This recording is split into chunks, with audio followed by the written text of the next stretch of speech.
अतिथि सत्कार। घर आए अतिथि का सत्कार करना मनुष्य का ही नहीं अपितु पशु पक्षी का भी धर्म है। धर्म का पालन संसार में सभी प्राणी करते हैं। ऐसी एक कथा हमें पुराणों में सुनने को मिलती है कि एक बार एक बहेलिया जंगल में चिड़ियों को पकड़ने के लिए घूम रहा था। वो सुबह से शाम तक इधर से उधर घूमता रहा, लेकिन उसके जाल में एक भी चिड़िया नहीं फंसी। एक बार की बात है, कड़ाके की सर्दी पड़ रही थी। वो बहेलिया जाल लेकर जंगल में बहुत दूर निकल गया। उसके जाल में चिड़िया भी नहीं फंसी और दिन छिपने के कारण अंधेरा भी हो गया। वो घर से जंगल में इतनी दूर था कि वहां से लौटना मुमकिन नहीं था। इसलिए वो रात गुजारने के विचार से उसी पेड़ के नीचे बैठ गया। तभी अचानक बिजली कड़कने लगी। वर्षा के साथ ओले भी पड़ने लगे, जिससे सर्दी और भी बढ़ गई। बहेलिया के कपड़े भीग गए। तेज हवा के कारण वो सर्दी से थर थर कांपने लगा। अब बहेलिया न तो घर ही जा सकता था और न ही कपड़े बदल सकता था। उसके पास सर्दी से बचने का कोई साधन नहीं था। जिस पेड़ के नीचे बहेलिया बैठा था, उसी पेड़ के ऊपर कबूतर और कबूतरी का जोड़ा रहता था। बहेलिया को सर्दी से कांपता देखकर कबूतर कबूतरी से बोला, वैसे तो ये हमारा शत्रु है और हमारी जान का दुश्मन भी है, लेकिन आज ये हमारे यहाँ अतिथि है। इसकी सेवा करना हमारा धर्म है। रात बीतने के साथ साथ अभी सर्दी और भी बढ़ेगी। यदि ये रात भर ठंड में इसी तरह सिकुड़ता रहा तो इसकी मृत्यु निश्चिंत है। इसकी मृत्यु का पाप हमें लगेगा, अतः हमें इसकी सर्दी दूर करने का उपाय करना चाहिए।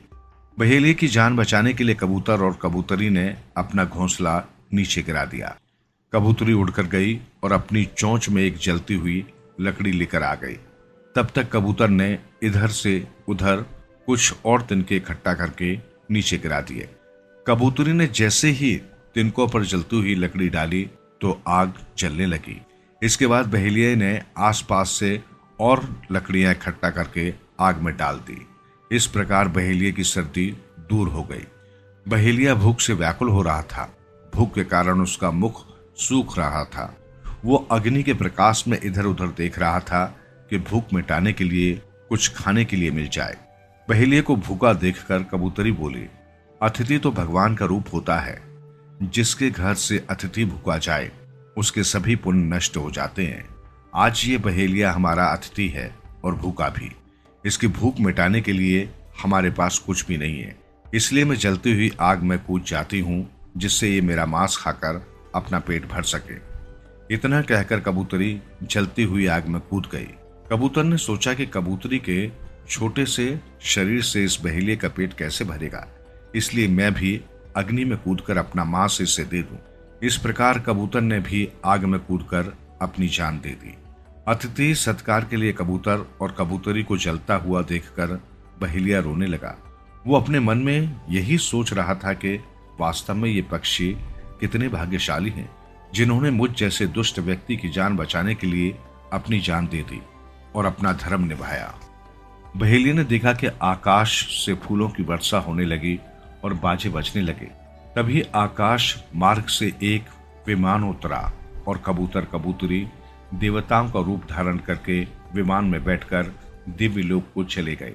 बड़े बड़े राजा महाराजा और ऋषि मुनियों को जिस दिव्य लोक की प्राप्ति नहीं होती, उसी लोक को कबूतर और कबूतरी ने आसानी से प्राप्त कर लिया। ये देखकर बहेलिया ने भी उनसे अतिथि सत्कार की शिक्षा प्राप्त की।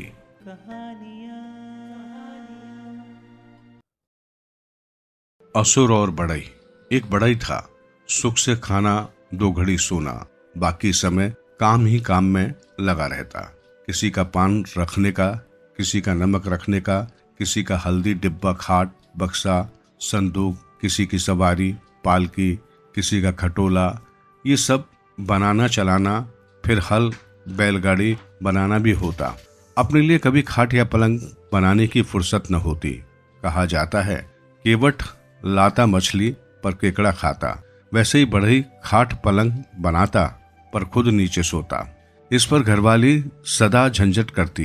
एक दिन मन किया, चल पलंग बना दे। अच्छी लकड़ी न हो न सही पलंग बनाए। मोटा पका पेड़ काटा पर नीचे न पड़ा, जड़ कट गई लेकिन वैसे ही खड़ा रहा। अचंभे की बात, रस्सी लगा जितना खींचा टस से मस न हुआ। मन में सोचा इसमें भूत प्रेत या यक्ष देवता हैं तो रहें, कल आऊंगा। अगले दिन आकर देखा पेड़ वैसे ही खड़ा है, एक पत्ता या फूल भी मुरझाया नहीं। बढ़ई ने सोचा मेरा भाग्य ही खोटा है, नीचे सोना है, बिना काठ पलंग बने कैसे? पेड़ से आवाज आई, हाँ होगा बड़ा बेटा दे तो। बढ़ई ने मन में सोचा पलंग पर नहीं सोया न सही, क्या डूब जाएंगे इधर? पेड़ को मुंह खोलकर कहा, तू सो, मैं कल भेज दूंगा बेटे को। पेड़ सो गया। बढ़ई ने सोचा पेड़ का क्या करेगा बेटे का? बेटे से कहा, बैलगाड़ी ले जा, लकड़ी लाद कर लानी है। बेटा इतना बात जानता था, बैलगाड़ी लेकर जंगल गया। उसके काले सफेद बैल। कालिया ने कहा, सामत जी भागो, बाप ने मौत के मुंह में भेजा है।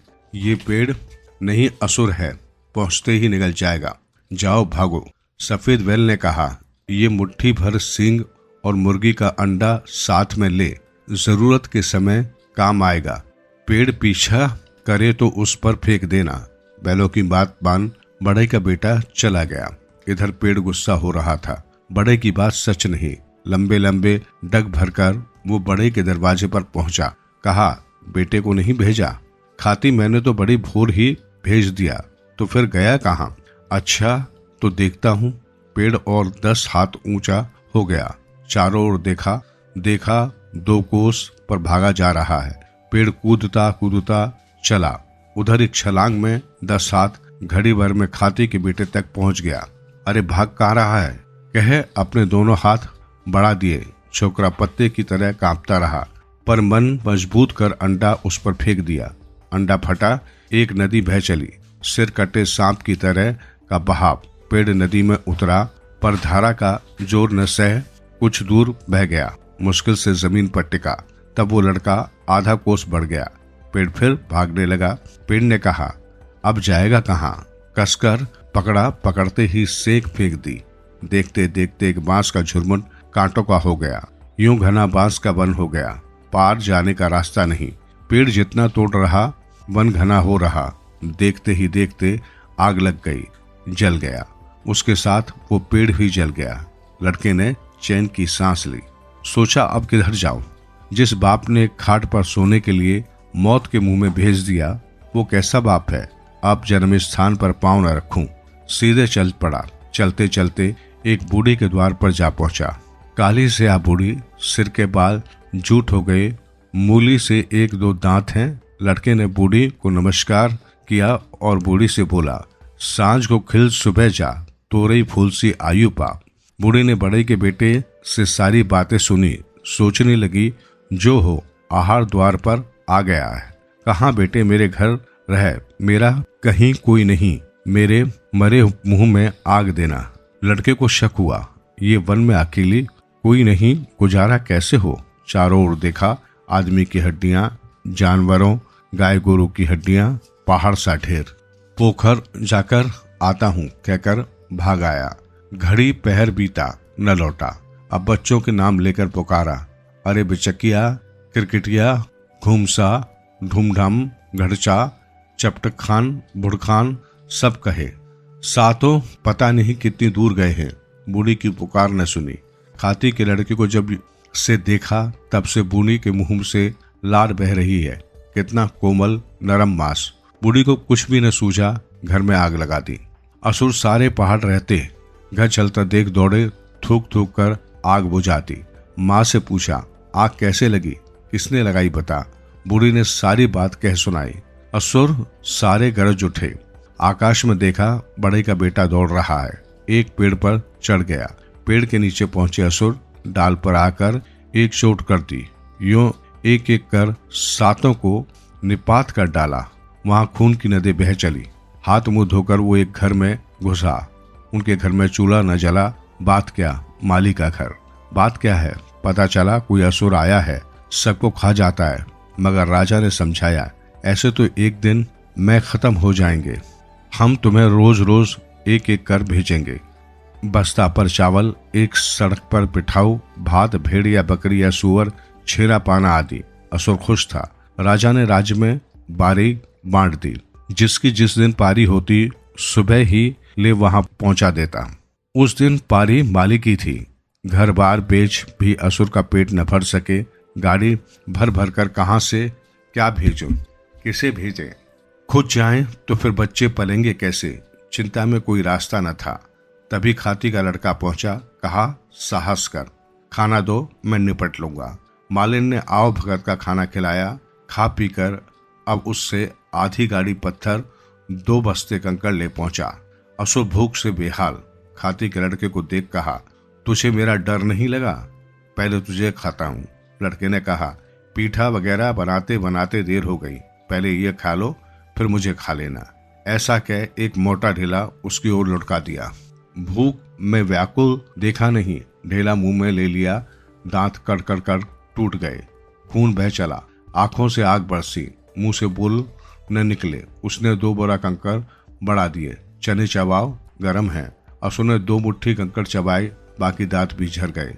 खून और बढ़ गया। असुर की ताकत कम हुई, उठ भी न सका। अब लड़के ने असुर की छाती पर चोट की। सिर कट गिर पड़ा। असुर के नख दांत ले आया।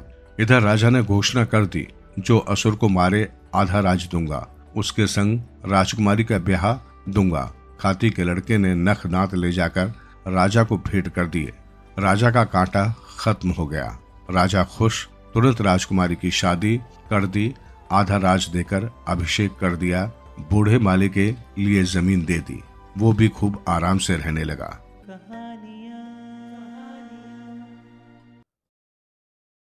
अहंकार का फल। किसी नगर में रामदीन नाम का एक धनी व्यक्ति रहता था। उसने अपनी सारी संपत्ति अपने इकलौते बेटे के नाम कर दी। उसने वसीयत में ये भी लिखा कि ये संपत्ति उसकी मृत्यु के पश्चात ही उसके बेटे को मिले। वसीयत करने के कुछ समय बाद ही रामदीन की मृत्यु हो गई। रामदीन के पास बेहिसाब संपत्ति थी, जो उसके बाद उसके बेटे शंकर की हो गई। शंकर बहुत ही असंतुष्ट प्रवृत्ति का व्यक्ति था। अपार संपत्ति मिलने पर भी वो संतुष्ट न हुआ। वो और अधिक धन कमाना चाहता था। इसलिए अपने व्यापार को बढ़ाने के लिए उसने अपनी बहुत सी जमीन जायदाद बेच डाली। इस पैसे से उसने दूसरे नगरों तक अपना व्यापार फैला लिया, जिससे उसका मुनाफा चौगुना बढ़ गया। अब वो पहले से भी अधिक धनवान हो गया। आसपास में तो क्या, दूर दूर तक भी कोई उसके मुकाबले का व्यापारी नहीं था। इस समय उसका भाग्य जोरों पर था। बहुत ही कम समय में उसकी ख्याति बहुत दूर तक फैल गई। कहते हैं कि चढ़ते सूरज को सब सलाम करते हैं। यही सब शंकर के साथ भी हुआ। दूर दूर से बड़े बड़े व्यापारी आते और उसके साथ काम करने का प्रस्ताव रखते। अन्य व्यापारियों का काम धंधा पहले की तुलना में काफी कम हो गया था, इसलिए सब उससे ईर्ष्या करने लगे थे। इतना बड़ा व्यापारी बनने और इतना अधिक धन इकट्ठा कर लेने से शंकर बहुत अहंकारी हो गया था। अपने सामने वो किसी को कुछ नहीं समझता था। जब भी उसका कोई मित्र या अन्य व्यापारी उससे उसकी सफलता का रहस्य पूछते तो बड़े ही अभिमान के साथ सीना तानकर वो कहता कि ये सब मेरी कुशाग्र बुद्धि का करिश्मा है। मैं बहुत ही समझदारी से काम करता हूँ, घाटे का सौदा कभी नहीं करता और रात दिन कठिन परिश्रम करता हूँ। सबसे बड़ी बात यह है कि मैं ग्राहक के मिजाज को समझकर उससे बात करता हूँ, इसलिए मेरे ग्राहक हमेशा मुझसे प्रसन्न रहते हैं। व्यापार बुद्धि के साथ साथ शंकर का रुतबा भी बढ़ गया था, इसलिए उसके द्वारा बघारे जाने वाली शेखी को भी लोग सच मानते थे। लालच की कोठरी अंधी होती है, उसमें जितना भी डालो थोड़ा ही रहता है। शंकर के साथ भी ऐसा ही था। उसके पास जितना अधिक धन आता, उसकी धन पिपासा उतनी ही बढ़ती जाती। वो अभी भी संतुष्ट नहीं हुआ था और अधिक धन कमाने की इच्छा उसके मन से मिटती ही न थी। इसलिए उसने अपनी बाकी की सारी अचल संपत्ति भी बेच दी और अपना सारा धन लगाकर उसने अपने व्यापार को और भी बढ़ा लिया।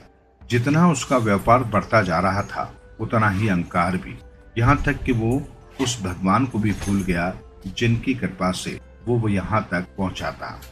इसी कारण उसे ईश्वर के कोप का भागी बनना पड़ा। जिन गोदामों में उसका कीमती सामान भरा था उसमें आग लग गई, जिससे उसे बहुत भारी नुकसान हो गया। कुछ ही दिन बीते कि उसका माल से भरा जहाज समुद्र में डूब गया। जिन लोगों पर उसका पैसा बकाया था वे मुकर गए। इससे भी शंकर का बहुत नुकसान हुआ। फिर तो जैसे उसकी ग्रह दशा ही बदल गई, जहां भी हाथ डालता नुकसान ही होता था। धीरे धीरे उसका सारा धंधा चौपट हो गया। वो राजा से रंक बन गया। जिस शंकर के यहाँ नौकर चाकर लगे रहते थे, अब वो लोग वहां से काम दूसरी जगह करने लगे। उसके यहाँ खाने के भी लाले पड़ गए, यहाँ तक कि वो मकान जिसमें स्वयं रहता था उसे भी बेचना पड़ा। अपनी स्थिति देखकर वो दिन रात रोता था।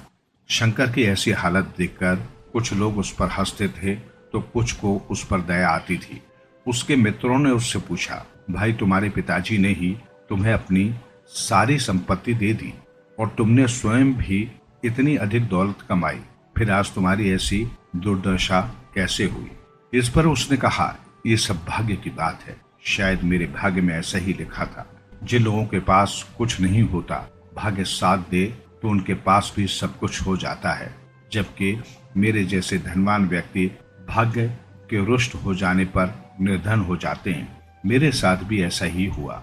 मेरे भाग्य ने मेरा साथ नहीं दिया। एक रात सपने में उसने अपने पिता को देखा। वे उससे कह रहे थे, शंकर तुम व्यर्थ ही अपने भाग्य को दोष देते हो। भाग्य ने तो देने में तुम्हें कोई कमी नहीं की, किंतु तुमने ही अपने अहंकार के कारण अपना सब कुछ गवा दिया। अपने अहंकार के कारण तुम स्वयं को ही ईश्वर समझ बैठे, जिसके परिणाम स्वरूप तुम्हें ये सब कुछ भोगना पड़ रहा है।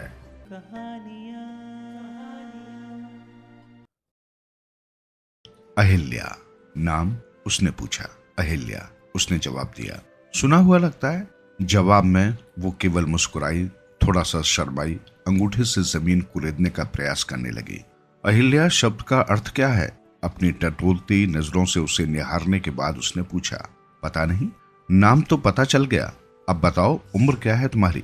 लज्जा से उसके गाल अरक्त हो उठे। निचला होठ दांतों तले दबाते हुए बुदबुदाई। 30 कोई कम उम्र नहीं है। अगर शादी हो जाती तो अब तक बच्चों की माँ बन चुकी होती, उसने कहा। उसकी ये बात उसे बिल्कुल नहीं सुहाई। कोई और प्रसंग होता तो वो उसे टका सा जवाब देती, शरीर को चिपकाने वाली उसकी ललचाई आंखें नोच लेती। पर आज वो लाचार थी। रविवार पेट में बेचने लाई गई भीड़ की तरह, जहां उसका भविष्य तय होता है। खरीदने वाला उसे मारेगा या पालेगा। शिक्षा अचानक धमाके की तरह आए प्रश्न से उसकी विचार श्रृंखला टूट गई।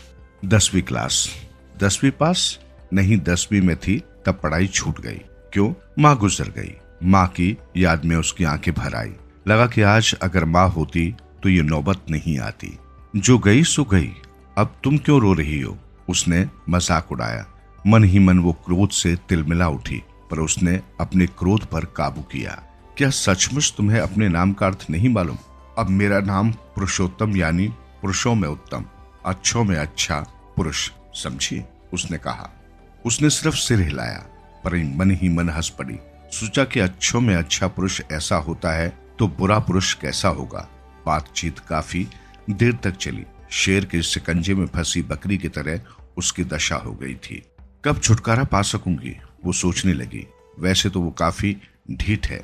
पिछले 30 साल उसने दुनिया देखी है। ऐसे पुरुषों के साथ कैसे पेश आना चाहिए उसे भली भांति पता है। ख्वाबों पुरुषों के खाल पर तमाचे का असर क्या होता है, उसका अनुभव वो बहुत बार ले चुकी है। पर आज वो बेबस थी। वो उसके घर आया था। खुद उसकी मौसी ने ही उसे शेर की गुफा में धकेल दिया था। हाथ में चाय की कप और नाश्ते की प्लेट रखे ट्रे। यूं तो नर्वस होने की उसे आदत नहीं है, पर कब से कब टकराकर जब आवाज होने लगी तब उसे पता चला कि उसके हाथ कांप रहे हैं। कपकपी को रोकने के प्रयास में उसके हाथ कुछ अधिक ही कांप उठे। तिपाही पर ट्रे रखी और आदत के अनुसार पीछे का पल्लू आगे लेकर उसने मुंह पहुंचा, पर खुद उसे ये भद्दा लगा। उसने पल्लू से लटक रहे धागे को तोड़ दिया और पल्लू ठीक करने की कोशिश में थोड़ा आगे खींच लिया। तब तक उसके गर्दन ऊपर उठाकर उसे देखा नहीं था। जब सिर ऊपर उठाया तब पाया कि उल्लू की जैसी दो आंखें उसे घूर रही हैं। उन घूरती आंखों को देखकर उसके मन में टीस उठी। नीले रंग का सूट और लाल रंग की टाई, सफेद रंग की शर्ट के सिर्फ कला ही बाहर दिख रहे थे। बाल काले थे लेकिन वे डाई किए हुए। इस बात को वो मन ही मन जानती थी। इन दिनों जब भी आईने के सामने बाल संवारने खड़ी हो जाती तो एक आध चंदेरी तार उसके सिर में भी चमक उठता नजर आता। वो कम से कम 50-55 का तो होगा ही। घूरते घूरते वो हंस पड़ा। टूथपेस्ट के विज्ञापन में चमकने वाले दांतों की तरह उसके दांत चमक उठे। उसने मन ही मन सोचा कि दांत भी नकली होंगे, पर एक बात सच है, वो जवान दिख रहा था। उल्लू की तरह आंखों वाला होकर भी उसमें विशेष मर्दांगनी थी। मौसी का पसंद किया हुआ दूल्हा। दूल्हा शब्द ही अब मानो अपना अर्थ खो बैठा है। फिर भी जो सेहरा बांधकर वेदी पर चढ़ता है वो दूल्हा ही कहलाता है। उसने मुझे पसंद किया तो मेरा भी उद्धार होगा। मौसी और पिता भी चैन की सांस लेंगे। वो जानती है कि वो उनके लिए बोझ बन गई है। भगवान ने भले ही उसे सुंदर रूप नहीं दिया पर भरा पूरा शरीर दिया है। छोटी उम्र में ही देखने वालों की नजरों में उसका कद भर जाता था, पर पुरुषों की भूखी नजरें उसके शरीर को बीन देती थी। उसने सोचा कि किसी का घर संभालने में ही अब उसके जीवन की सार्थकता है। मन तो पहले से ही मर गया है, इसलिए भावनाओं का सवाल ही नहीं उठता। किसी ने कभी उसकी पसंद नापसंद की परवाह ही नहीं की, पर अब पुरुषोत्तम को देखने के बाद उसे उसमें कोई बुराई नजर नहीं आई। आंखें मूंद कर उसने भगवान से मांगा कि वो उसे पसंद करे। आरंभ में चुप्पी को तोड़ते हुए जब उसने पूछताछ शुरू की तब उसमें क्रोध उबालने लगा। फिर भी ठंडे दिमाग से सब कुछ सहकर उसने मन ही मन कहा कि एक बार तुम्हारी बीवी बनूं तो फिर तुम्हें सिखाऊंगी। पूछताछ पूरी हुई और उसने एक विलक्षण सवाल किया, अगर मैंने तुम्हें पसंद किया तो तुम्हें खुशी होगी? इतनी ढीठ होने के बावजूद वो शर्म आई। नजरें झुकाकर उसने हाँ में गर्दन हिलाई, पर उसके हाथ आगे करते ही वो पीछे हट गई। तुम्हें पता है ना, मेरी पहली पत्नी मर गई है। मैं तुम्हें अंधेरे में नहीं रखना चाहता। तुम्हारे पिताजी ने अगर तुम्हें नहीं बताया हो तो मैं तुम्हें बता देता हूँ। मेरी दूसरी पत्नी बनकर तुम आना चाहोगी ना?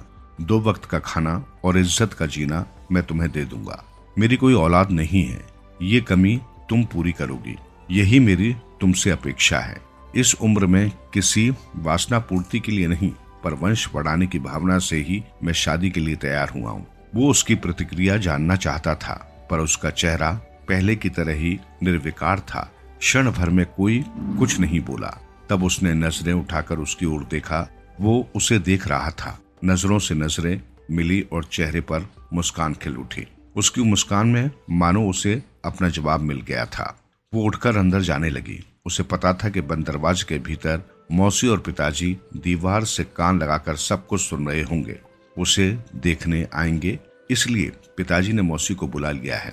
शादी तय हो गई तो मौसी खुश होगी। बहन के ऋण से मुक्त होने का समाधान उसे प्राप्त होगा। कल रात भर उसने अहिल्या को यही समझाने का प्रयास किया था।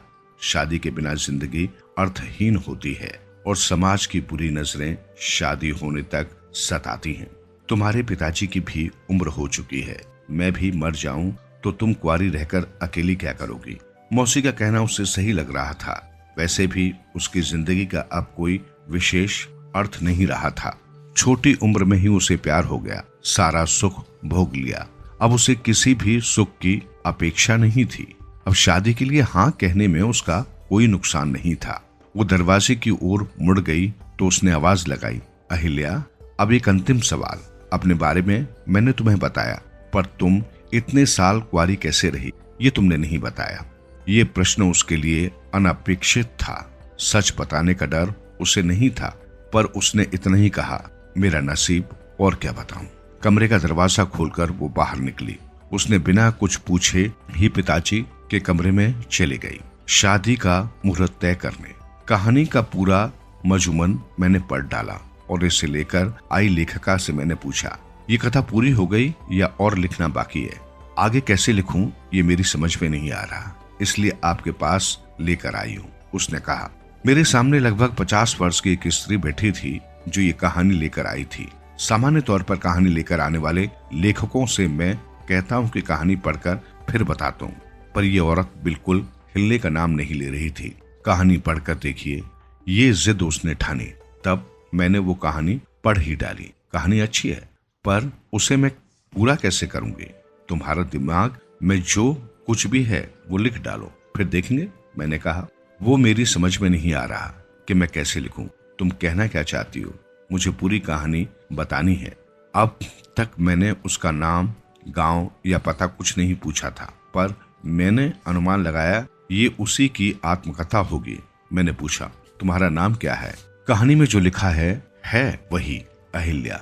मैंने अचरज से उसके चेहरे की ओर देखा। वहां कोई भाव उदित नहीं हुए थे। अर्थात ये तुम्हारी ही कहानी है? मैंने पूछा। हाँ। फिर आगे लिखने में क्या बाधा है? जो कुछ भी हुआ सब लिख डालो, मैंने सुझाया। तुम्हारी उस पुरुषोत्तम से शादी हुई ना? पल्लू की आड़ में छिपे मंगलसूत्र को दिखाते हुए उसने कहा, ये उसी ने मेरे गले में बांधा है। माथे पर कुमकुम पिछले 17 वर्षों से उसी के नाम से लगा रही हूँ, पर अब एक अजीब स्थिति पैदा हो गई है। उसने मुझे त्याग दिया है। मैंने कहा, घरेलू झगड़े कहानियों में क्यों ला रही हो? किसी हित चिंतक को बताकर झगड़ा मिटा दो। मुझे इन झगड़ों की चिंता नहीं, पर मुझे ये सब लिखना है। हालांकि मैं लेखिका नहीं हूँ, मुझसे ये सब नहीं होगा, इसलिए आपसे कह रही हूँ कि आप लिखिए। ये सब लिख दिया तो तुम्हारे पति की प्रतिक्रिया क्या होगी? जो हुआ है उससे भयावह और क्या होगा? वो बेहद शक्की आदमी है, परंतु उसकी प्रतिक्रिया कुछ भी हो, मैं कह रही हूँ आप लिखिए। 17 साल तुमने उसके साथ गृहस्थी चलाई है ना? हाँ, तब तो वो अधेड़ था, अब बूढ़ा हो गया है, लेकिन अब उस पर बुढ़ापे में मानो जवानी सवार हो गई है। मुझ पर शक करता है और खुद तीसरी बीवी लाने के सपने देखता है। अहिल्या शादी के बाद भी कभी अपने नाम का अर्थ जानने की कोशिश नहीं की थी। उसे ऐसी जरूरत ही नहीं पड़ी। उसके लिए नाम केवल पुकारे जाने का साधन मात्र था। उसने इस बात पर कभी विचार ही नहीं किया था कि नाम का भी कोई अर्थ हो सकता है, और माँ बाप ने भी उसका नाम अर्थ समझकर रखा होगा, ऐसा उसे कभी लगा नहीं। मेरा नाम अहिल्या, उसने बात आरंभ की। तब मैंने उससे पूछा, अब तो अहिल्या शब्द का अर्थ तुम्हें पता चल गया होगा। वो मुस्कुराई। उसने कहा, मेरे पति ने मुझे बताया। वो बार बार मुझे अहिल्या के बारे में बताता है और कहता है कि तुम भी अहिल्या के समान हो, पर वो किस्सा बाद में सुनाती हूँ। उसके पहले मेरी शादी के पूर्व की खबर सुनिए। तब गोवा की आजादी का संघर्ष अपने अंतिम चरण में था। अंतरोज प्रदेश के गांव में अहिल्या का जन्म हुआ। वो 8वीं कक्षा में थी तब उसे एक शिक्षक पढ़ाने आया। वो 18-19 साल का नवयुवक था। वो शिक्षक कुछ अलग ही प्रकार का था। बच्चों को कहानियां सुनाता, कवायतें सिखाता, प्रभात फेरियां निकालता और ध्वजा वंदन के कार्यक्रम करता। स्कूल के बाद उसकी ये कार्रवाई चलती रही, पुर्तगालियों के राज्य में ही सही, मगर एक ओर बसे इस गांव की ओर किसी का कभी ध्यान नहीं जाता था। और शिक्षक अपने पेशे से अलग कुछ करेगा, ऐसा गांव के लोगों को कभी नहीं लगा। उस शिक्षक का नाम अहिल्या ने मुझे बताया, पर वो प्रकाशित न करने की उसने मुझे कसम भी दिलाई। स्कूल में उसे बच्चे भाई सर कहते और गांव के लोग भी उसे भाई ही कहते। भाई स्वतंत्रता आंदोलन में भाग लेने वाला एक नवयुवक था। अपनी ओर से लोगों के मन में देशभक्ति जागृत करने का काम करता था और गुजारे के लिए शिक्षक की नौकरी करता था। अहिल्या के घर के पीछे नारियल का एक गोदाम नुमा कमरा था। वहीं पर वो रहता और खुद ही खाना बनाकर खाता था। उन दिनों घर में अहिल्या की बड़ी बहन भी थी। वो अक्सर अहिल्या के हाथों ही भाई के लिए खाना भिजवाती। स्कूल छूटते ही मैं पढ़ने के लिए भाई के यहाँ जाती। वो मुझे पढ़ाता था और होमवर्क के बाद गांधी, नेहरू, सुभाष, सावरकर की कहानियां सुनाता। शिक्षक और शिष्या का रिश्ता ही कुछ अलग होता है। अहिल्या युवावस्था में कदम रख रही थी, फिर भी भाई के घर जाती और उसके साथ पहाड़ी पर जाकर कवायदें करती। लेकिन इस बात को अहिल्या के पिताजी ने कभी गंभीरता से नहीं लिया। पर मैं पूर्णतः भयमय हो गई थी। उसका सहवास मुझे बेहद प्रिय लगता था। हम एक दूसरे के बहुत करीब आ गए थे। उसने मुझसे वादा किया था कि मेरे SSC पास होते ही हम दोनों शादी कर लेंगे। जब अहिल्या 10वीं में थी तब 2 विपरीत घटनाएं एक साथ घटी। उसकी बड़ी बहन ब्याह कर ससुराल गई और केवल 2 ही दिन की बीमारी से मां की मृत्यु हो गई। अंतिम संस्कार की तैयारियां चल रही थी और तभी अचानक पुलिस की जीप उनके दरवाजे पर आकर खड़ी हो गई। अहिल्या की मां के अंतिम संस्कार में आए गांव के लोग अचानक आई पुलिस को देखकर भयभीत हो उठे। उन दिनों पुलिस के नाम मात्र से लोग डर जाते थे। स्वतंत्रता आंदोलन से किसी का संबंध होने के शक मात्र से उसे पाल मंत्री बैंत की छड़ियों से मारा जाता, बदन से खून बहने लगता, बहुतेरों को जान से भी मार दिया जाता था। उस दिन पुलिस भाई को पकड़ने आई थी। किसी ने भाई की ओर इशारा किया और पुलिस ने उसे हथकड़ी पहना दी। फिर उसके घर की तलाशी लेकर बहुत सारे कागज और पुस्तकें जब्त कर ली और भाई को लेकर जीप में चली गई। सारा गांव हमारे आंगन में मौजूद था, पर एक ने भी पुलिस को नहीं रोका और न ही किसी ने हमदर्दी जताई। जीप के निकलने पर उन्होंने अहिल्या की मां की अर्थी उठाई। इस घटना का वर्णन कर अहिल्या हंस दी। मुझे उसकी हंसी विचित्र लगी। ये औरत पागल तो नहीं है? ऐसा मुझे संदेह हुआ। मेरे मन की बात शायद उसकी समझ में आ गई और उसने कहा, जिंदगी में मैंने इतने तनाव सहे हैं कि मेरे सारे आंसू ही सूख गए हैं। आपको यकीन नहीं होगा कि मुझे कभी रोना आता ही नहीं। गंभीर समय पर भी मुझे ऐसी ही सूखी हंसी आती है। मैं मजाक नहीं कर रही हूँ।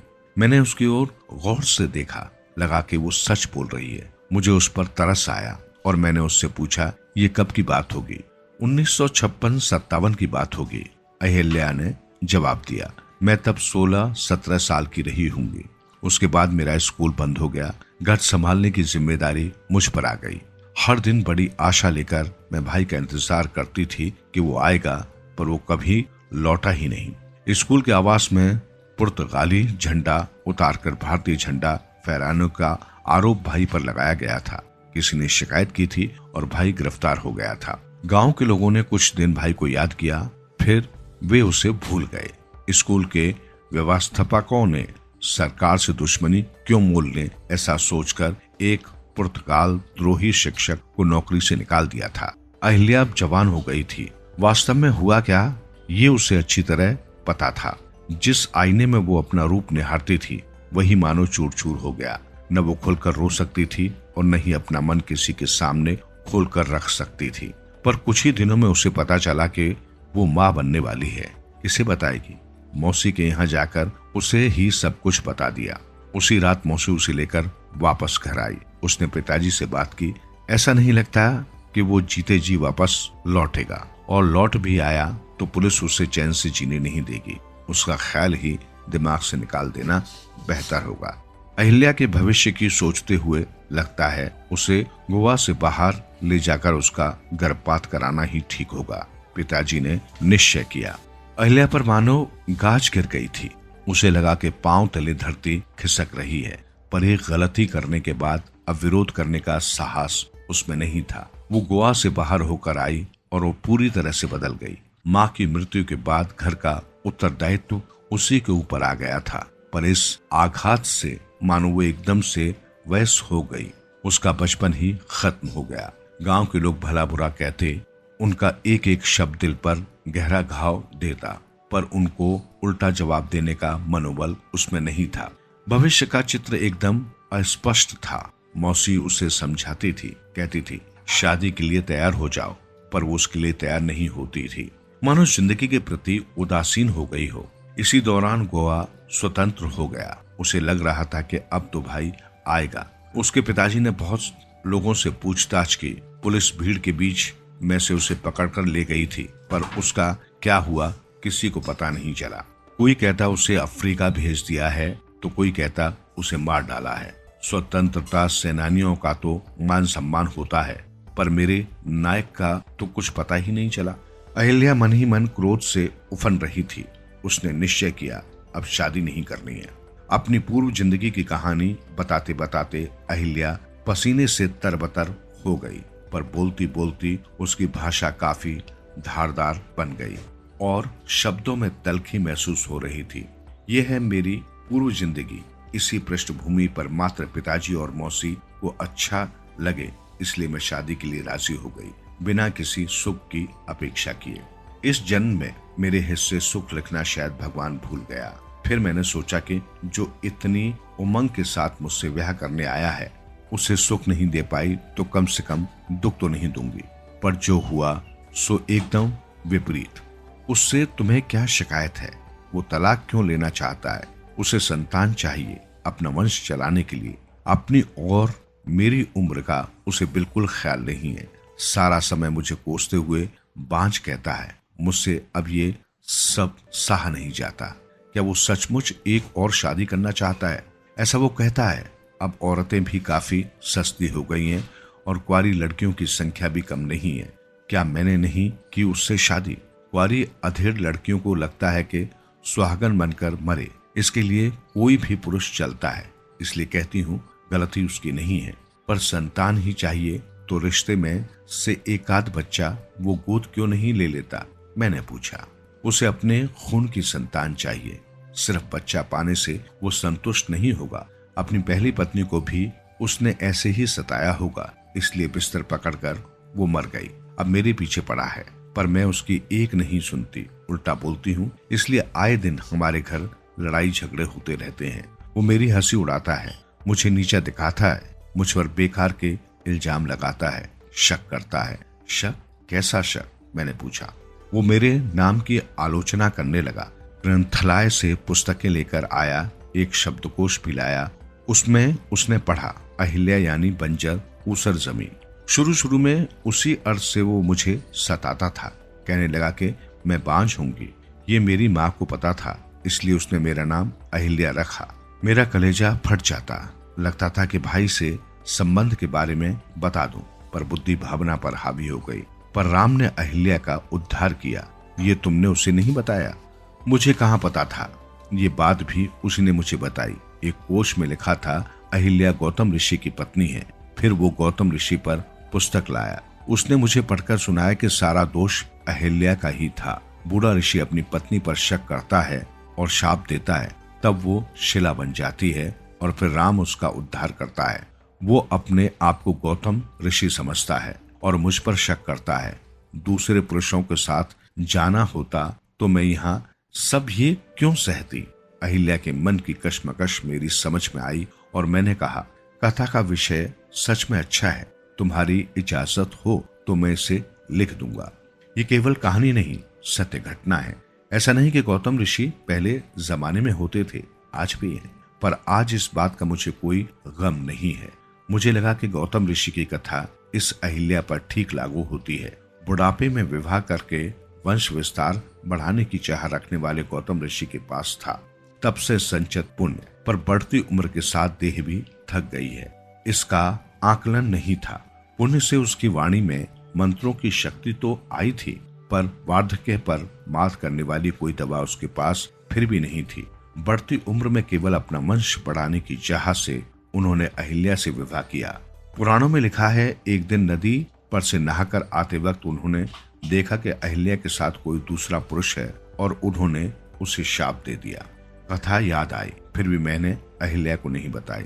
सिर्फ इतना ही कहा कि गौतम ऋषि के पास संचित पुण्य था, इसलिए उनका शाप लग गया। मेरे पति के पास केवल पाप की राशियां हैं। एकदम आवेश में आकर उसने कहा, फिलहाल तुम दोनों साथ रहते हो या नहीं? मैंने उससे साफ कहा है, गले में मंगलसूत्र बांध के मैं इस घर में आई हूँ। अब इस घर से मेरी अर्थी ही उठेगी। उसकी प्रतिक्रिया क्या रही? गुस्से से आग बबूला होकर उसने कहा, खुद तो बांझ है, मेरा वंश भी निर्वंश करने चली है राक्षसी। तब तो मुझसे रहा नहीं गया। फिर मैंने उससे कहा कि अगर सच बात का पता चले तो तुम पर आकाश टूट पड़ेगा। मैं अहिल्या की ओर देखता रह गया। वो थर थर कांपने लगी थी, मानो शरीर में आत्मा का संचार हुआ हो। उस प्रसंग का वो वर्णन करने लगी। उसने अपने पति से कहा, तुम मुझे पापी कहो पर बांझ नहीं। पति ने कहा, अब तुमने खुद ही कबूल कर लिया तो अच्छा ही हुआ। तुम व्यभिचारिणी हो, व्यभिचार पाप ही है। अब अगर बांझ को बांझ कहो तो क्यों छुपता है? मैं बांझ नहीं हूँ, मैं बदनसीब हूँ, इसलिए मेरा बच्चा नहीं बच पाया। पर तुम तो इतने दिन केवल वाक्य युद्ध होता था, लेकिन आज अहिल्या की तीखी भाषा सुनकर पुरुषोत्तम ने उसके मुंह पर जोर से तमाचा लगाया कि वो अब तिलमिलाकर गिर पड़ी। वो बड़बड़ाने लगी, तुम्हारे ये लक्षण मैं खूब जानता हूँ। तब उस मास्टर के साथ रंग उड़ाती रही और अब आने जाने वालों के साथ आंख लड़ाती हो सकता है, उसने उपहास भरे स्वर में कहा, पर मैं बांझ नहीं हूँ। अगर पुरुष धर्म के अनुसार 2 पत्नियां कर सकता है तो स्त्री का दूसरा पति होना अधर्म कैसे? अहिल्या की कहानी खत्म हो गई। इस पूरे तथ्य को वो संसार के सामने लाना चाहती थी। मैंने उसकी सारी कहानी लिखने का उससे वचन दे दिया। एक काम करना होगा, उसने कहा। मेरे पति महाधूर्त हैं। कहानी प्रकाशित होने से पहले उसे कुछ पता नहीं चलना चाहिए। उसे कैसे पता चलेगा? मैंने पूछा। छापते वक्त मैं उसका नाम बदल दूंगा। गौतम रखो, उसने कहा, पर मेरा नाम अहिल्या ही रहने दो।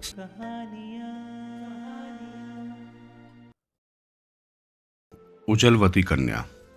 साधव के 7 बेटे। उनमें सबसे छोटे बेटे का नाम था भात अंतर। वो भात नहीं खाता केवल मांस। बचपन से शिकारी, हाथ में सदा तीर धनुष लिए वो वन वन फिरता। देह पर बघेर की खाल एक उज्ज्वलती कन्या थी। उससे बढ़कर सुंदर कन्या संसार में कोई नहीं थी। तलवार की धार सी नोक, पदम पंखुड़ी सी आंखें, गुलाबी गाल, शिरीष पंखुड़ी सी होठों की हंसी। उजलवती से विवाह करने को कई राजकुमारों का मन पर हो ही नहीं पाता। उजलवती एक असुरानी के घर में थी। असुरानी के मुंह में राजकुमार का मांस लगा और कुछ अच्छा नहीं लगता। बूढ़ी असुरानी की जीभ लपलपाती रहे, कब कोई कुमार आएगा। बिलका का राजकुमार बहुत डरपोक। सुना के कई राजकुमार जाकर असुरानी के मुंह से लौट न सके। कन्या की कमी है, नाम कहने से कोई कुंडली, कई फोटो आ जाएंगे, फिर मन छटपटाता होगा। उज्ज्वलती जैसी कौन, वो जैसी कौन हो सकती है? बिजली जैसी, चंद्रमा जैसा उसका शरीर, उसकी बराबरी कौन करेगा? चंद्रमा को देखा कई जान दे चुके हैं। वैसे जिसने उजलवती को एक बार देखा, धन्य हो गया जीवन। राजकुमार इतना सोच गए पर साहस न हुआ। प्राण रहे तो सब है, मरने पर क्या देखेंगे? भोग कौन करेगा? राजकुमार ने सोचा, सब काम क्या खुद करता हूँ, प्रजा भी कई काम मेरे लिए कर देती है। वैसे कोई और कन्या ला दे तो होगा, इसमें अपने प्राण भी रहे, विवाह भी हो जाए। पर भेजे किसे? मेरे राज्य में ऐसा बलशाली बुद्धिमान कौन है? राजकुमार ने सोचा। मंत्री ने कहा, महाराज, बात अंतर को भेजें। ऐसा दमखम शक्तिशाली और कोई नहीं। बात राजा के मन को भा गई। तुरंत भांतर को बुला भेजा। सब उजलवती कन्या ला दो, वरना शूली पर चढ़ा दूंगा। भांतर समझ गया, आग में कूद या मर। उजलवती का जो रूप आग का गोला है, आग में पड़ जले रहे। मेरे भाग्य में जो होगा होगा। घोड़े पर चढ़ वो निकला, जाकर पहुंचा एक तालाब के पास। संगमरमर की सीढ़ियां, चारों ओर फूलों का बागीचा, साफ पानी, पेड़ों की छाया। एक झुरमुट की ओट में घोड़ा बांध खुद चंपा पेड़ पर जा चढ़ा। वहां उजाले में प्रकाश बिखेरती उजलवती आ पहुंची। उसे देख भांतर का मन विचलित हो गया। पेड़ से गिर न जाए, इतना सौंदर्य उसने कहीं नहीं देखा था। किसकी तूली ने इसे बनाया? वही उसने चिकनी मिट्टी से उसकी मूर्ति बनाई। उसके लौटने की राह पर वो मूर्ति रख दी। उजलवती ने देखकर कहा, कहीं कोई है? डरने की बात नहीं, सामने आ। वो पेड़ से उतरा। उसे देख उजलवती स्तब्ध। ऐसा सुंदर मजबूत देह, बलोफान आ रहा। भांतर ने कहा, राजा ने भेजा है, तुझे लेकर जाने पर वो तुझसे विवाह करेगा। उजलवती, वो कौन? कहाँ का राजा? मन का नहीं, वो भीरू है, कमजोर है, असुरानी से डरकर नहीं आया। मैं चाहती हूँ मन का राजा। वो ये भांतर आंखों के सामने है। भांतर, वो मुझे मार न सके, मैं उसे मार दूं 12 हाथी घंटा। तभी असुरानी चरफिर लौट की कहा, आदमी की गंध। राजकुमार, नहीं पर है आदमी, बता। भांतर खाना लेकर सामने खड़ा हो गया। उसके सारे दांत झड़ गए, 2 सामने के दांत बचे। मुंह फाड़ दौड़ी। भांतर ने चोट की, दोनों दांत झड़ गए। अब फिर एक चोट की, दोनों हाथ टूट गए। वो उठकर चली। उसने खांडे से एक पांव काट दिया, फिर दूसरा। मुंह लौटकर बड़ी। भांतर ने गला काट दिया। असुरानी खत्म। उजलवती को लेकर घर आया। राजा को खबर न दी। राजा ने सब सुना। उजलवलती ने जादू किया, खबर दी, मैं एक बार उसे देखूंगा। तू कब जीत लाया?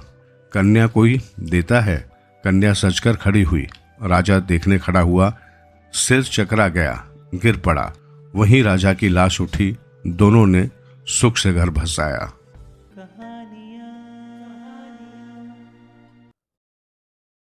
उपकार का बदला। कोई व्यक्ति कितना भी दुष्ट क्यों न हो, लेकिन उसे उपकार करने वालों को कभी नहीं भूलना चाहिए। उपकार का बदला चुकाने की प्रवृत्ति मनुष्यों में नहीं, पशु पक्षियों में भी देखी जा सकती है। एक जंगल में बहुत ही बलवान शेर रहता था। जंगल के सारे जीव उसे देखकर दूर से ही डर जाते थे। एक बार उसके पैर में कांटा फंस गया। शेर ने अपने नाखूनों से उस कांटे को निकालने की बहुत कोशिश की, लेकिन वो कांटा निकालने में सफल नहीं हुआ। शेर को बहुत पीड़ा हो रही थी। वो दर्द से बुरी तरह झटपटा रहा था। वो ठीक से चल भी नहीं पा रहा था।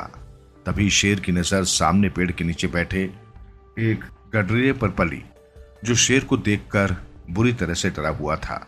शेर लंगड़ाता हुआ धीरे धीरे चलकर उस गडरिये के पास आया। गडरिये ने डर के कारण भागने की कोशिश भी नहीं की। वो जानता था कि यदि भागने की कोशिश करूंगा तो शेर 2 ही छलांग में पकड़ लेगा और जान से मार डालेगा। गडरिये को यह देखकर बहुत आश्चर्य हुआ कि शेर न तो गरजा और न ही गुर्राया, बल्कि अपने पैर को उसके आगे कर दिया। गडरिये ने देखा कि शेर के पैर में कांटा चुभा है और खून निकल रहा है। शेर को उस गडरिये की सहायता की आवश्यकता थी। गडरिये ने दया करके शेर के पैर से कांटा निकाला तो शेर चुपचाप जंगल की ओर चला गया।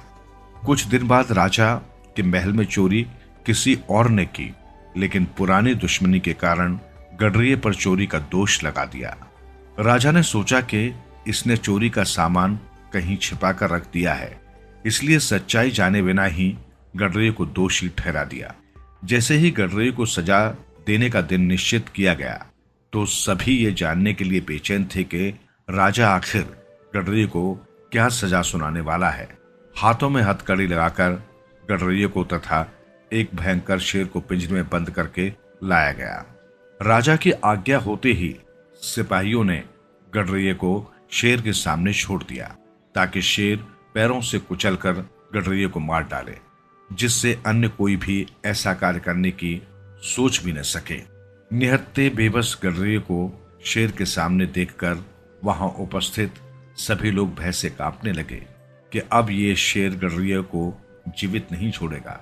कुछ लोगों ने तो भय के कारण आंखें बंद कर ली, लेकिन गडरिये के शत्रु शेर को देखकर मन ही मन खुश हो रहे थे। उस समय लोगों के आश्चर्य का ठिकाना न रहा जब वो शेर गडरिये के पास आकर बैठ गया और पूंछ हिलाने लगा। वो वही शेर था जिसके पैर से गडरिये ने कांटा निकाला था। शेर ने गडरिये को पहचान लिया, इसलिए शेर ने कुछ भी नहीं कहा। जब राजा ने देखा कि शेर जैसा हिंसक जानवर भी उपकार करने वाले को नहीं भूलता और उपकार का बदला चुकाता है, तो इंसान को भी उपकार करने वाले का बदला चुकाना चाहिए। जो मनुष्य उपकार करने वाले को भूल जाते हैं, वे सचमुच ही पशु के समान होते हैं। उनका जीवन पृथ्वी पर भार के समान ही होता है।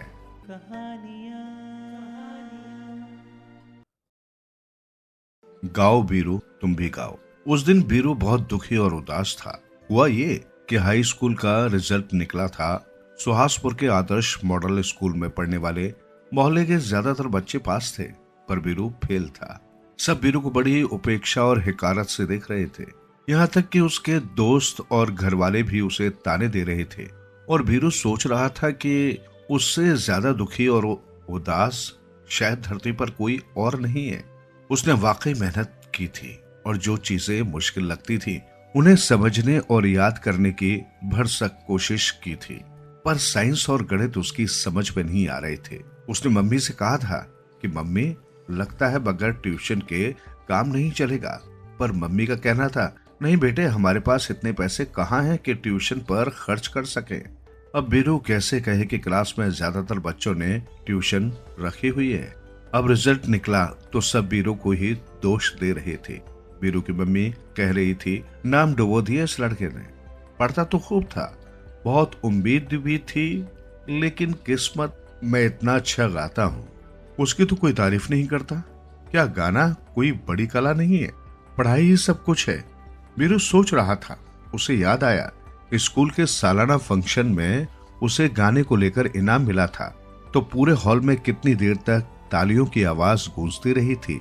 ऐसे ही जब वो गा रहा था सभी लोग मंत्रमुग्ध थे। खुद समारोह के मुख्य अतिथि बाबा महेशोत्तम ने पास आकर उसकी पीठ थपथपाई थी। अगर मुझे कोई ऐसा ही काम मिल जाए जिसमें मेरा मन लगता हो तो मैं दिखा दूंगा सारी दुनिया को कि मैं क्या कर सकता हूं। सोचते ही उसके भीतर खुशी की एक लहर सी पैदा हुई और गाने के बोल निकल पड़े। दे दी हमें आजादी बिना खड़क बिना ढाल, साबरमती के संग तूने कर दिया कमाल। गाने के बाद उसे ऐसा लगा मन को थोड़ा सुकून सा। फिर एक और गीत उसे याद आया जो उसने 15 अगस्त को स्कूल के फंक्शन में गाया था। तू हिंदू बनेगा न मुसलमान बनेगा, इंसान की औलाद है इंसान बनेगा। गाते गाते वीरू इतना मगन हो गया कि उसकी आवाज थरथराने लगी, आंखें भीग सी गई। जब वो गा रहा था तो उसे लगा कि वो अकेला नहीं है, कमरे में कोई और भी है जो गौर से उसके गाने को सुन रहा है। और जैसे ही गाना पूरा हुआ एक सुरीली आवाज सुनाई दी, वाह शाबाश वीरू शाबाश। वीरू ने चौंक कर इधर उधर देखा, कोई नहीं दिखाई दिया। तो ये आवाज भला आई कहां से, और आई भी थी या? थोड़ी ही देर बाद वीरू को 2-3 और सुरीली आवाजें सुनाई दी। वे सभी स्त्रियों की आवाजें थी। इनमें एक स्त्री दूसरे से कह रही थी, बड़ा सुरीला गला है इस बच्चे का, लगता है इसे संगीत की देवी का आशीर्वाद हासिल है। इसमें क्या शक है, वाकई बड़ा मधुर गाता है, मन होता है सुनते रहें, बस सुनते ही रहें, दूसरी स्त्री ने कहा। उसके बाद कमरे में शांति छा गई। सुनकर वीरू को अजीब लगा, सोचने लगा पता नहीं ये सच है या सपना। पर उस दिन के बाद वीरू की हिम्मत बढ़ गई। उसने मन ही मन जैसे अपने आप से कहा, मैं गाऊंगा मैं गाऊंगा मैं गाऊंगा, मैं इतना अच्छा और मधुर गाऊंगा कि जो एक बार सुन ले वो जीवन भर भूल न पाए। उसकी निराशा अब खुद ब खुद काफुर हो गई थी। अब वो घूमता हुआ भुल्लन काका के बगीचे में चला जाता और देर तक गाता रहता। उसे लगता कि भुल्लन काका के बगीचे को फूल और पेड़ पौधे भी उसका गीत सुन रहे हैं और हंस हंस कर तारीफ कर रहे हैं। कभी कभी चांदनी रात में वो नदी के घाट पर जाकर बैठ जाता और अचानक सुर छेड़ देता। तब उसे लगता वो अकेला नहीं गा रहा है, बल्कि नदी किनारे के पेड़ पौधे भी उसका पूरा साथ दे रहे हैं। यहाँ तक कि पेड़ों के पत्ते भी मजे में सर करने के ताल देने लगे हैं। एक दिन की बात है, रात का समय था। गाते गाते वीरू को समय का कुछ होश नहीं रहा था। उसे खूब अच्छा लग रहा था। चांदनी रात में गाने का आनंद ही निराला था। यूं ही गाते गाते उसकी झपकी लग गई। नींद में उसे सुनाई दिया, बेचारा कितना अच्छा गायक है, लेकिन इसे जब कोई पहचान लेगा तब दुनिया मानेगी। एक दूसरा स्वर, मुझे तो लगता है निहारिका सारी दुनिया एक दिन इसे एक महान गायक के रूप में जानेगी। हाँ श्वेताभा, मेहनत भी तो कितनी करता है, देखो गाते गाते ही सो गया। नींद में भी वीरू को ये बातें साफ साफ सुनाई दे रही थी। थोड़ी देर में परियों ने नाचना और गाना शुरू कर दिया। हवा में परियों के नृत्य, उल्लास और संगीत की ध्वनियां समा गई। वीरू की नींद खुल गई थी। उसने आंखें मलकर देखा, क्या ये सचमुच परियां ही है ना? वीरू कुछ बोला नहीं, चुपचाप सुनने लगा और साथ ही बड़े ही ध्यान से सुन रहा था। वो साथ ही गुनगुना भी रहा था। अचानक एक परी नाच रही थी तो उसका साथ देने वाली परी को खांसी आ गई। गीत का सुर टूटने को था। वीरू भला ये कैसे होने देता? उस गाने वाली परी ने गीत जहां छोड़ा था वीरू ने वहीं से उठा लिया। इतना सुरीला था उसका स्वर कि परियां भी हैरान रह गई। उन्होंने जब सुना तब से वीरू के गाने में जमीन आसमान का फर्क आ चुका था। उसके गले में काफी लोच और मिठास आ गई थी। कुछ ही देर बाद परियों का सामूहिक गायन शुरू हुआ। वीरू संकोच के मारे चुप था। परियां इतनी नाजुकी से गा रही थी कि जरा भी इधर उधर होने पर बेताल होने का खतरा था। बीरू को चुप बैठा देख तो परी रानी ने गीत की उठान बीच में ही रोककर कहा, गाओ बीरो, तुम भी गाओ। और बीरू ने गाना शुरू किया तो उसमें इतनी मिठास थी कि सारी परियां सब कुछ भूलकर उसी में खो गई। खुश होकर परी रानी ने बीरू को सोने का चमचम करता मेडल दिया। फिर कहा, आज से किसी भी सभा में गाते हुए तुम हिचकिचाना नहीं बीरू। तुम ऐसे गायक हो कि जिस भी महफिल में तुम गाओगे उसमें चमक आ जाएगी। परियों के जाने के बाद बीरू घर लौटा। अगले दिन शहर में एक विराट संगीत सम्मेलन था। बीरू उसमें जाने में हिचक रहा था, पर अब वो अपने अंदर आत्मविश्वास महसूस कर रहा था। सम्मेलन के शुरू होने पर बीरू ने संचालक से कहा, मैं भी कुछ गाना चाहता हूँ। उसे नया गायक समझकर उसे आखिर में गाने के लिए समय दिया। जिस समय बीरू गाने के लिए मंच पर पहुंचा उस समय लोग उठ उठकर जाने लगे थे, पर बीरू ने ऐसा गाया कि जाते जाते लोग लौट आए और आनंद से भरकर बीरू का गाना सुनने लगे। बीरू के गले में अनोखी मिठास और ताजगी थी। पूरी रात लोगों ने बीरू को सुना, फिर भी उनका जी नहीं भरा। फिर तो पूरे शहर में बीरू के नाम की धूम मच गई। उसके बाद शहर में कोई कार्यक्रम होता तो लोग सबसे पहले बीरू को बुलाते। दूर दूर तक उसका नाम छा गया। लोग कहते, बीरू सुहासपुर की आत्मा है। एक दिन मुंबई से एक बड़े फिल्म निर्माता बीरू के घर पहुंचे। उन्होंने जगह जगह बीरू के नाम की चर्चा सुनी थी।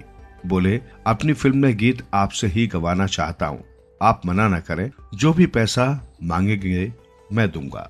बीरू खुशी खुशी मान गया। रात में परियों फिर उसे सपने में दिखाई दी। उन्होंने बीरू को आशीर्वाद दिया। अगले दिन पूरे शहर में हल्ला था कि अपना बीरू मुंबई में धमाका करने जा रहा है। जिस दिन बीरू मुंबई गया पूरा शहर उसे विदा करने आया था। उसके बाद तो बीरू इतना मशहूर हो गया कि शहर के लोग एक दूसरे से बात करते हुए कहते, अरे सुना भाई, अपना बीरू कहां से कहां पहुंच गया। सब और बस उसी की चर्चा थी, पर बीरू को इसका जरा भी घमंड नहीं था। ज्यादा बात चलती तो बड़े संकोच से कहता, भाई मुझे जानता ही कौन था, बल्कि हाई स्कूल का नतीजा आया था तो मैं जीवन से निराश ही हो गया था। सब कुछ बेकार लगता था। ये तो एक दिन परियों का ध्यान चला गया और सुनकर लोग हैरान होते। बीरू की इस कहानी पर कुछ लोग यकीन करते हैं, कुछ नहीं।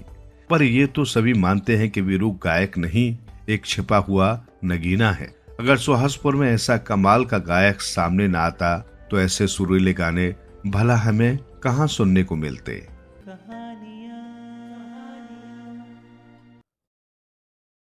स्वयं पर भरोसा करो। एक किसान और धोबी में बहुत गहरी दोस्ती थी। किसान ने एक गाय और एक घोड़ा पाल रखा था। धोबी ने एक गधा और एक बकरी पाल रखी थी। दोनों मित्र अपने अपने पशुओं को लेकर जंगल में चले जाते और शाम होने पर ही घर लौटते थे। किसान और धोबी पेड़ की छाया में बैठकर गपशप करते और चारों पशु आराम से घास चरते रहते। दिन भर एक साथ रहने के कारण उनमें गहरी दोस्ती हो गई।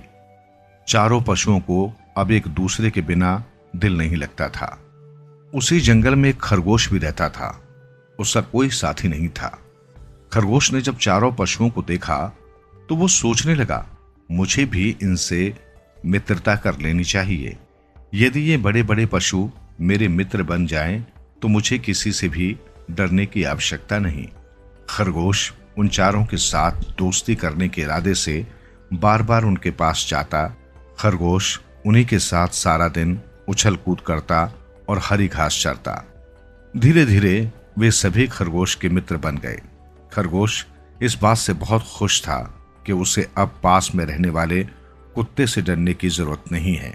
एक दिन वही कुत्ता खरगोश के पीछे भागने लगा। कुत्ते से जान बचाकर खरगोश गाय के पास जाकर बोला, गौमाता, ये दुष्ट कुत्ता मुझे मारने के लिए आया है, तुम इसे अपने सींगों से मारकर भगा दो। गाय बोली, मेरा बछड़ा भूखा है और मेरा घर जाने का समय हो रहा है, मुझे जल्दी घर पहुंचना है, तुम घोड़े से जाकर मदद मांग लो। खरगोश जान बचाने के लिए घोड़े के पास जाकर बोला, भाई घोड़े, हम दोनों एक साथ चरते हैं, मैं तुम्हारा मित्र हूं। ये कुत्ता मुझे मारना चाहता है, इसलिए मुझे अपनी पीठ पर बिठाकर दूर ले चलो। घोड़े ने कहा, तुम ठीक कहते हो, लेकिन मैं क्या करूं? मुझे तो बैठना नहीं आता, इसलिए मैं खड़ा खड़ा ही सोता हूं। तुम मेरी पीठ पर कैसे चढ़ोगे? वैसे भी आजकल मेरे खुर बढ़ने के कारण मैं न तो ठीक से दौड़ सकता हूं और न ही पैर फटकाकर रह सकता हूं। घोड़े की बातों से निराश होकर खरगोश गधे के पास जाकर बोला, मित्र गधे, मेरी रक्षा करो। यदि तुम इस दुष्ट कुत्ते पर एक दुलत्ती मार दो तो मेरे प्राण बच सकते हैं। गधे ने कहा, देखो खरगोश भाई, गाय और घोड़ा दोनों इस समय घर जा रहे हैं। यदि मैं इनके साथ घर नहीं गया तो धोबी डंडा मारकर मेरा कचूमर निकाल देगा। इस समय मैं यहां नहीं रुक सकता। गाय और घोड़े के साथ मुझे तो घर जाना ही पड़ेगा। चारों तरफ से विवश होकर खरगोश जब बकरी के पास गया तो बकरी बोली, खरगोश भाई, मुझे कुत्तों से बहुत डर लगता है। तुम्हारे पीछे कुत्ता पड़ा है, कृपया करके तुम मेरे पास मत आओ। खरगोश जिन्हें अपना मित्र समझता था, उनमें से किसी ने भी उसकी मदद नहीं की। अब खरगोश भागते भागते एक झाड़ी में छिप गया। कुत्ते ने उसे खोजने की बहुत कोशिश की, लेकिन खरगोश का कहीं पता नहीं चला। कुत्ते के चले जाने के बाद खरगोश ने चैन की सांस ली। खरगोश ने मन में सोचा कि कभी किसी पर विश्वास नहीं करना चाहिए। दूसरों पर विश्वास करने से धोखा ही मिलता है। इंसान हो या पशु, सबको अपनी सहायता स्वयं करनी चाहिए।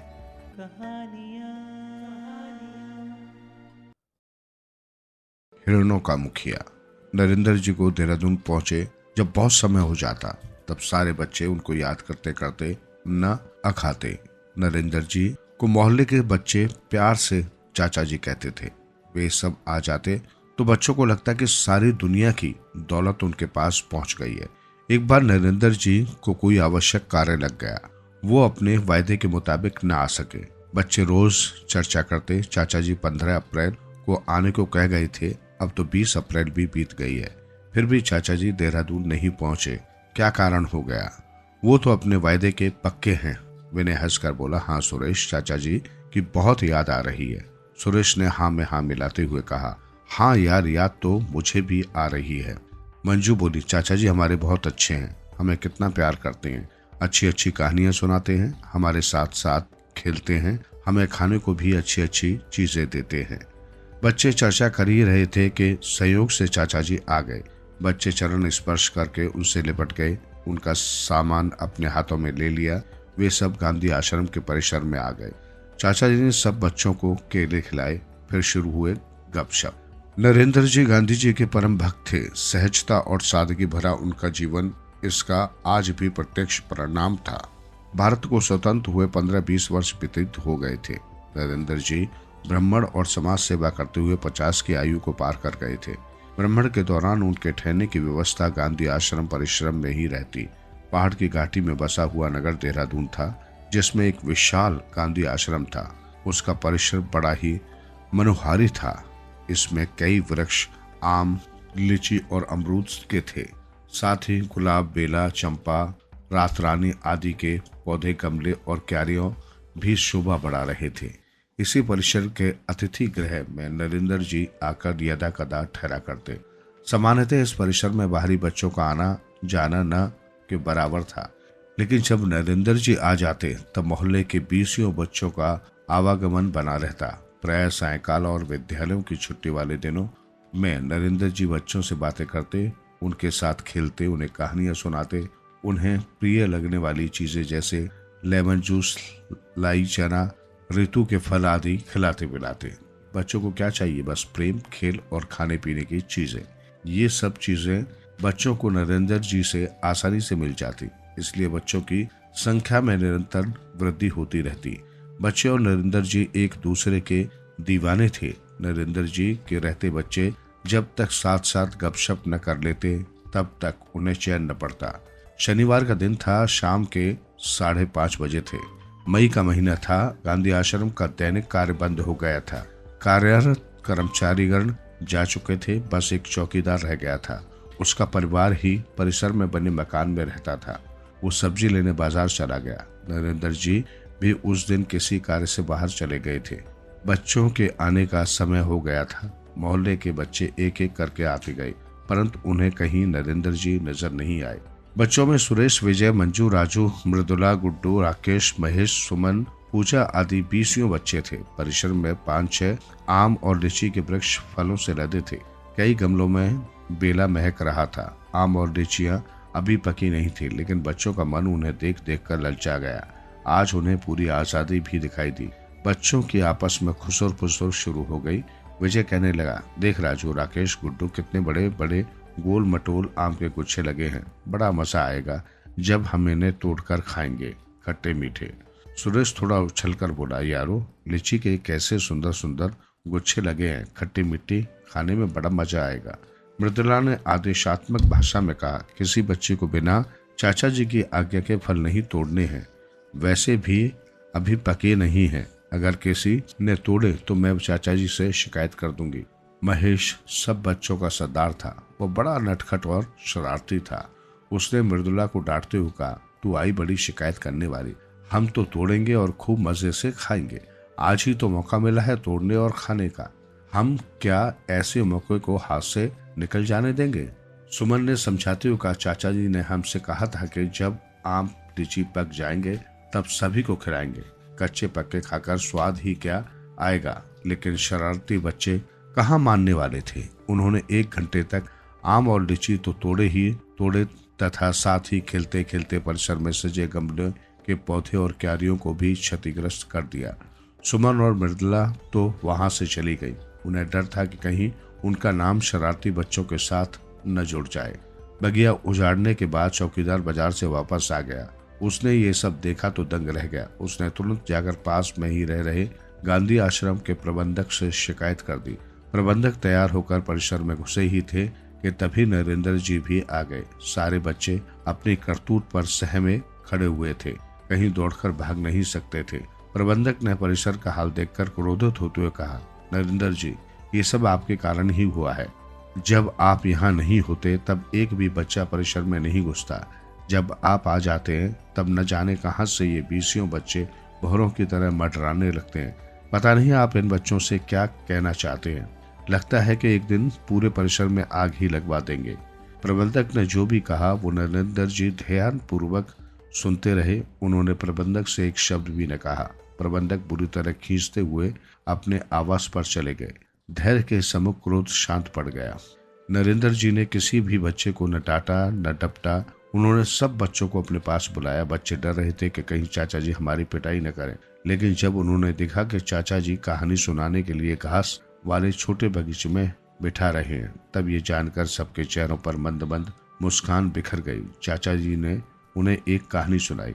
एक वीरान जंगल में बहुत सारे हिरण रहते थे। उनका मुखिया जलेबी सिंह था। वो बड़ा बुद्धिमान था। अपने व अपने साथियों की मदद से उसने एक सुंदर फलदार बगीचा लगवाया।